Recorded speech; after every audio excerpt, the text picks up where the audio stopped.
सोलापूर महानगरपालिका नागरी दलितोत्तर योजनेअंतर्गत प्रभाग क्रमांक 22 बुवा गल्लीमध्ये तब्बल 14,18,492 रुपयाच्या खर्चातून रस्ता कामाचा शुभारंभाचं उद्घाटन मोठ्या उत्साहात पार पडलं। या कामाच्या निमित्ताने प्रभागातील नागरिकांमध्ये समाधान आणि आनंदाचे वातावरण पाहायला मिळाले। नुकतीच महानगरपालिकेची निवडणूक प्रचारार्थ हरिभाई देवकरण प्रशालेच्या प्रांगणात मुख्यमंत्री देवेंद्र फडणवीस यांनी प्रभाग 22च्या विकासासाठी महत्त्वाची घोषणा केली होती।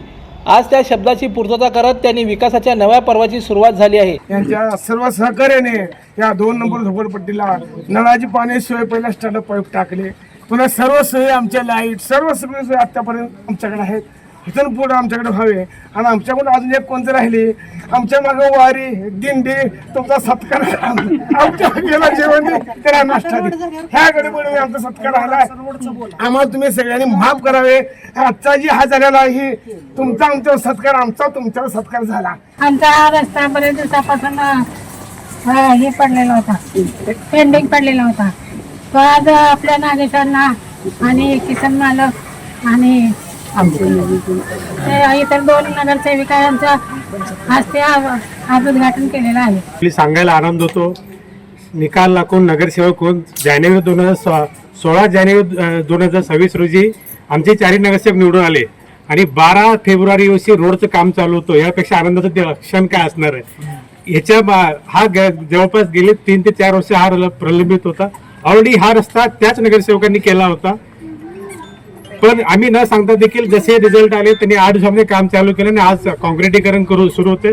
त्यासाठी मी आमचे नगरसेवक किसनभाऊ जाधव, अंबिकाताई नागेशांना गायकवाड, बाकी इतर दोन्ही नगरसेवक आणि आमदार देवेंद्र कोटे यांचा आभार मानतो। माजी नगरसेवक नागेश गायकवाड यांच्या सहकार्याने आणि विद्यमान नगरसेवक दत्तात्रय नडगिरी, चैत्राली शिवराज गायकवाड, अंबिका नागेश गायकवाड यांच्या प्रयत्नातून हा विकास प्रकल्प साकार झाला आहे। प्रभाग 22चे नगरसेवक किसन जाधव यांनी आपल्या मनोगतात सांगितले की आमदार यांचे कार्य आणि विकासात्मक धोरण प्रभागासाठी मोलाचे ठरत आहे। त्यांच्या नेतृत्वामुळे प्रभाग 22चा विकास कोणत्याही परिस्थितीत थांबणार नाही असे त्यांनी यावेळी सांगितलं। आणि आज प्रत्यक्ष रूपात या ठिकाणी या कामाची सुरुवात नव्या वर्षामध्ये नवीन जे 2026ची निवडणूक झालेली आहे त्या 2026च्या नंतरचे जे 4ही नगरसेवक आम्ही या भागात निवडून आलेलो आहोत, आम्हा चौघांच्याही माध्यमातून आणि आमदार देवेंद्रदादा कोटेंच्या विशेष प्रयत्नातून हा कार्यक्रम या ठिकाणी संपन्न होत आहे। खूप दिवसापासून हा रस्ता प्रलंबित होता, कारण मागच्या कालखंडामध्ये या ठिकाणी पिण्याची लाईनची व्यवस्था करण्यात आली होती। त्याच पद्धतीनं ड्रेनेजच्या लाईनसाठी हा रस्ता खणला गेला होता, त्याच्यामुळं हा रस्ता होणं आवश्यक होतं। तर आज प्रत्यक्ष रूपात आपल्या शहरमध्येचे युवा आमदार देवेंद्रदादा कोटे यांनी विशेष लक्ष आपल्या प्रभाग 22वर ठेवलेलं आहे। विकास कामासाठी ते युवा नेतृत्व सातत्यानं सोलापूर शहराचे सर्वांगीण प्रश्न सभागृहामध्ये मांडून सातत्यानं आपला भागाचे प्रश्न विकास करण्यासाठी सातत्यानं ते धडपडत आहेत। त्यांच्या कामाची चुणूक मागील 1 वर्षापासून आपण सर्व सोलापूर शहरवासीय पाहत आहोत।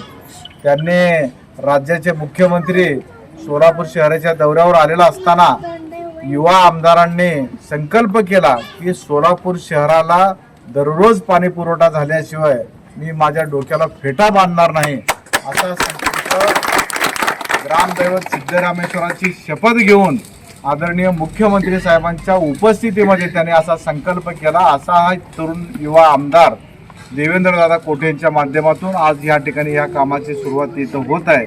आणि मला मनस्वी खरोखरच या भागाचा सदस्य म्हणून मी विशेषतः राज्याचे मुख्यमंत्री देवेंद्र फडणवीस साहेब असतील, जिल्ह्याचे पालकमंत्री जयाभाऊ गोरे साहेब असतील, युवा तरुण तडफदार आमदार देवेंद्रदादा कोटे असतील, या तिन्ही नेत्यांचं मी मनस्वी आभार व्यक्त करतो। हा शुभारंभ म्हणजे आगामी काळातील सर्वांगीण प्रगतीची नांदीघोष आहे। या रस्त्याच्या कामाचे शुभारंभ प्रसंगी मामा कांबळे, दत्ता मामा जाधव, शिवाजी कांबळे, रमेश टेळे, अजित लकडे, बाळासाहेब वाघमारे, शिवाजी इरकर, पवन खांडेकर, महालिंग जाधव, प्रकाश केकडे, अमोल जगताप, देवीदास जगताप, कुमामामी लकडे, भागाताई पाटणकर, शारदाताई जगताप, मोरे मावशी यांच्यासह या भागातील नागरिक उपस्थित होते। दर्शन मराठी चॅनलला सबस्क्राइब करा, बेल बटनला क्लिक करा व लाईक करायला विसरू नका।